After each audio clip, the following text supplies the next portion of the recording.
అంబానీల ఇంట్లో పెళ్ళి ఇవాళ దేశంలోనే కాదు ప్రపంచంలో కూడా ఒక పెద్ద చర్చనీయాంశమైంది. ఈ నలుగురు కలిసిన ఇవాళ ఆఫ్లైన్లో చర్చించుకుంటున్నారు. ఆన్లైన్లోనైతే మామూలుగా లేదు. సోషల్ మీడియా అంతటా కూడా ఈ పెళ్లి విశేషాలు, ఆ ఫోటోలు, ఆ వీడియోలు, వాటి గురించి కామెంట్లు, వ్యాఖ్యానాలు నడుస్తున్నాయి. ప్రధానంగా ఇంత భారీ వివాహం పట్ల సమాజంలో భిన్నమైన అభిప్రాయాలు వ్యక్తమవుతున్నాయి. సుమారు 5,000 కోట్ల రూపాయలు ఈ పెళ్ళికి ఖర్చు పెట్టారని, మనం 16 రోజులు పెళ్ళిళ్ళు చూసాం, కానీ 6 నెలల పెళ్ళిది.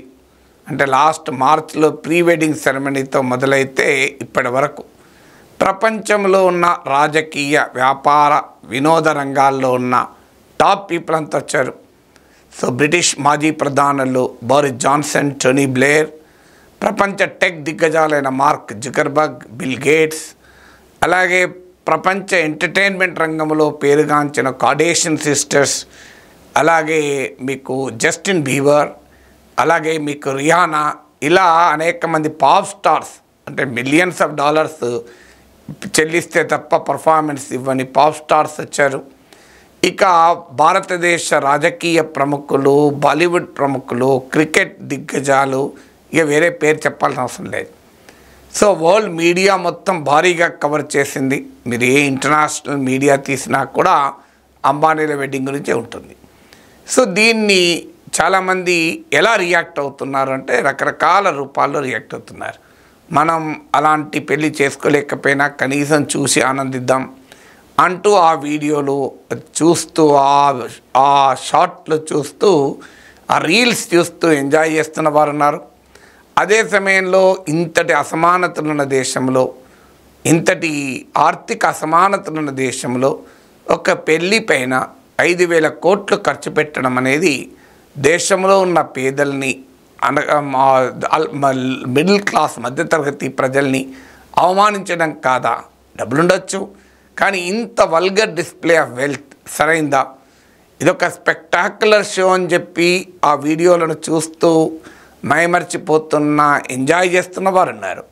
అదే సమయంలో ఇది ఇంతటి కాన్స్పిక్వస్ కన్జంప్షన్ ఏంటి, ఇంతటి విలాసమైన విశృంఖల వినిమయ సంస్కృతి ఏంటి? సో ఇది వల్గర్ డిస్ప్లే ఆఫ్ వెల్త్ కాదా?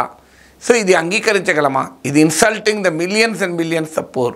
ఒక మంగళసూత్రానికి కూడా ఎఫోర్డ్ చేయలేని కోట్లాది మంది భారతీయ దంపతులను అవమానించడం కాదా అనేటువంటి దృక్కోణం కూడా వస్తుంది.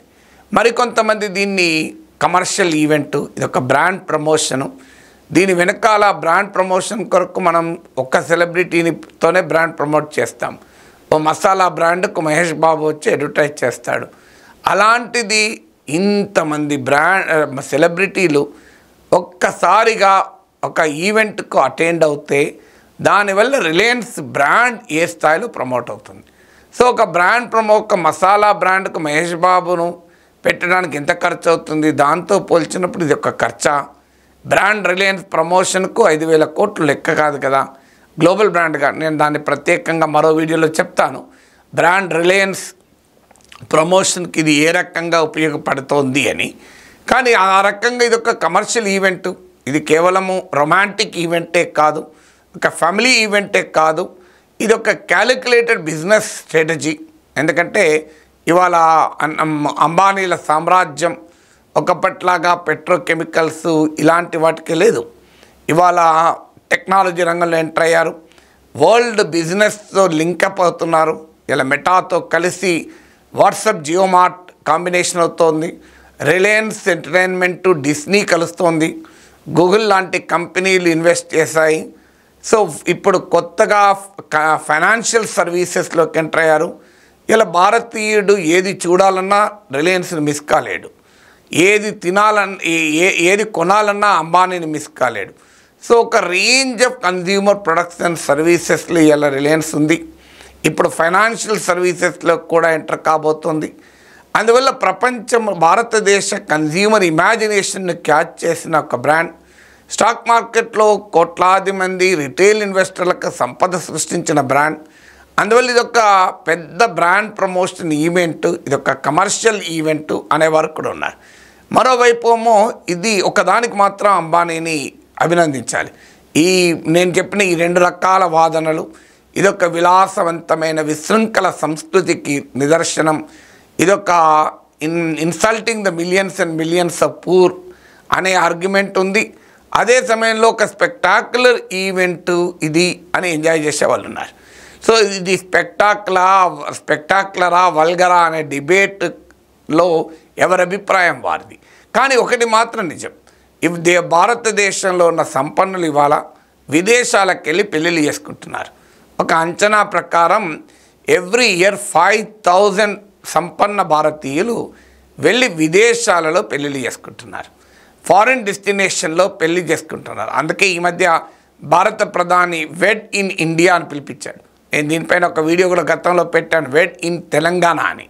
సో అలా వెడ్ ఇన్ ఇండియా, వెడ్ ఇన్ ఆంధ్రప్రదేశ్, ఇలా కొత్త కొత్త కాన్సెప్ట్స్ ఎమర్జ్ అవుతున్నాయి.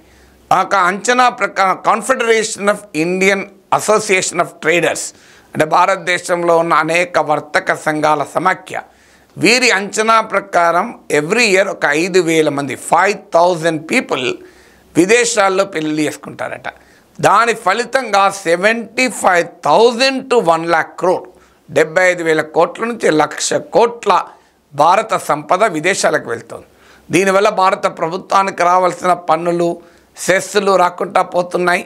భారతదేశ ఎకానమీకి రావాల్సిన బూస్ట్ రాకుండా పోతుంది. చాలామంది తెలియదు, మ్యారేజెస్లో మన లావిష్గా మ్యారేజ్ చేసుకుంటున్నారనే యాంగిలే చూస్తాం. ఇందులో ఒక పెద్ద ఎకానమీ యాంగిల్ కూడా ఉంది. మీరు ఒక మ్యారేజ్లో ఒక 1,00,000 రూపాయలు పెట్టి ఒక డెకరేషన్ చేయించారనుకోండి, 1,00,000 రూపాయల డెకరేషన్కి కావాల్సిన పూలలో మీకు ఒక పూలు పండించే రైతు నుంచి మొదలుకొని పూలు అమ్ముకునే వర్తకుడు, దాన్ని అందంగా తీర్చిదిద్దేటువంటి ఆ డెకేర్ ఈవెంట్ మేనేజర్ల వరకు కూడా అనేక మందికి ఇది ఇన్కమ్ క్రియేట్ చేస్తుంది, ఎంప్లాయ్మెంట్ క్రియేట్ చేస్తుంది. అందువల్ల మ్యారేజెస్ ఆల్సో ఇది మేజర్ సోర్స్ ఆఫ్ ఎకానమీ. ఇప్పుడు భారతదేశంలో మ్యారేజెస్ వల్ల ఎంత ఎకానమీ ఉంది, ఎందుకంటే భారతీయులు పెళ్ళిళ్ళు చాలా అందంగా, చాలా తన హోదాను తగ్గట్టుగా, ఆ మాటకొస్తే కాస్తంత ఎక్కువే పెళ్ళిళ్ళు చేసుకోవడంలో చాలా మక్కువ. అందువల్ల భారతదేశంలో వెడ్డింగ్ ఎకానమీ చాలా పెద్దది. ఇప్పుడు మీకు ఒక అంచనా ప్రకారము భారతదేశంలో వెడ్డింగ్ ఎకానమీ 2024లో, I'm giving the figures of 2024 confederation of Indian association of traders data ప్రకారం 2024లో 38 lakh పెళ్ళిళ్ళు అవుతాయట, 38 లక్షల పెళ్ళిళ్ళు. వీటి వల్ల మొత్తం చేసేటువంటి ఎక్స్పెండిచర్ ఎంత అంటే 4.74 lakh crore, 4,74,000 కోట్లు. ఇది లాస్ట్ ఇయర్తో పోలిస్తే 26% ఎక్కువ, 26%. లాస్ట్ ఇయర్ 32 లక్షల పెళ్ళిళ్ళు అయ్యే లాస్ట్ సీజన్లో, దానివల్ల 3,75,000 కోట్లు ఖర్చు పెట్టారు, 3,75,000 crores. ఇప్పుడైతే ఏకంగా 4,74,000 crores ఖర్చు పెడతారు.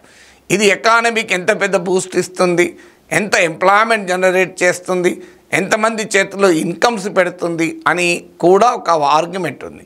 బట్ ఒకటి మాత్రం అప్రిషియేట్ చేయాలి, ముఖేష్ అంబానీ ఇంత 5,000 కోట్ల పెళ్ళి విదేశాల్లో చేసుకోక భారతదేశంలో చేసుకున్నాడు కనుక కనీసం ఈ 5,000 కోట్లు ఇండియన్ ఎకానమీలోకి పంపినైనాయి. సో భారత ప్రధానమంత్రి ఇచ్చిన పిలుపు వెడ్ ఇన్ ఇండియా అనే పిలుపు ముఖేష్ అంబానీని ఆకర్షించినట్లుంది. అందువల్ల ఈ వివాహాన్ని ఎవరి దృక్కోణం నుంచి చూసి వారు ఆర్గ్యుమెంట్లు చేసుకోవచ్చు. బట్ రియాలిటీ ఏంటంటే భారతదేశంలో వెడ్డింగ్ ఎకానమీ అనేది ఒక మేజర్ ఎకనామిక్ గ్రోత్ ఇంజన్గా ఈ దేశంలో పెరుగుతోంది. జీడిపికి, ఎంప్లాయ్మెంట్కి ఒక మేజర్ కంట్రిబ్యూటర్గా కూడా మారుతోంది.